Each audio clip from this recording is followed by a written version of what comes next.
11 দলের উদ্যোগে আজকের এই সমাবেশে উপস্থিত সম্মানিত সভাপতি, উপস্থিত 11 দলের নেতৃবৃন্দ, উপস্থিত সম্মানিত তৌহিদি জনতা, আসসালামু আলাইকুম ওয়া রাহমাতুল্লাহি ওয়া বারাকাতুহু। সম্মানিত ভাইরা, সময় কম, কথা বলতে হবে বেশি। আমরা কি গত 17 বছরের বিষয় ভুলে গেছি? ভুলে গেছো তোমরা বুকের স্বর্গে বাস করো। তোমরা জানো না এই দেশের তৌহিদি জনতা তোমাদের তো দেশ তারা করবে ইনশাআল্লাহ।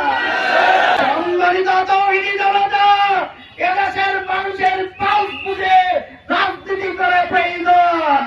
গুন্ডামি করে রাজনীতি করা যায় না, রাজনীতি করা যায় না, টেন্ডারবাজি করে রাজনীতি করা যায় না। সম্মানিত ভাইয়েরা, আমরা স্পষ্টভাবে বলে দিতে চাই, যদি রাজনীতি করতে হয় এদেশকে নেতৃত্ব দিতে হয়, দুর্নীতি মুক্ত এদেশের নেতৃত্ব দিতে হবে।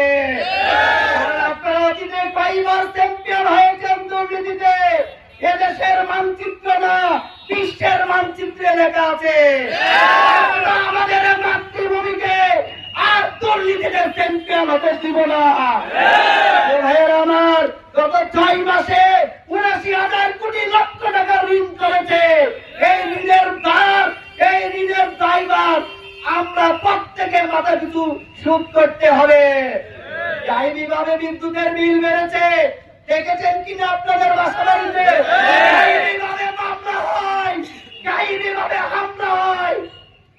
আমার মানে খুবই হতাশ লাগে মাঝে মাঝে। আমরা যখন নেতৃত্ব ছিলাম বলতাম, ভাই আসেন, ভাই আপনারা ছাড়েন।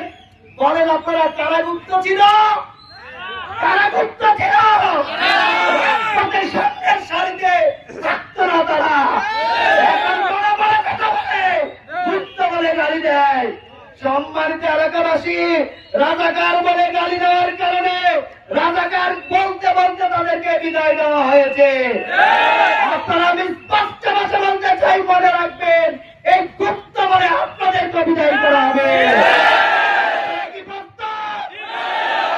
কোন ভাইয়ের উপর যদি হামলা আসে, সেই হামলা আমরা শক্তভাবে প্রতিহত করবো ইনশাআল্লাহ। আমরা সুস্থ ধারা রাজনীতি ফিরে যেতে চাই। গতকালকে দেখেছেন না, যারা ন্যাশনাল হসপিটাল হামলা চালিয়েছে, 23 তারিখে 2024 সালে আমাদের ভাইদেরকে হামলা করেছে না?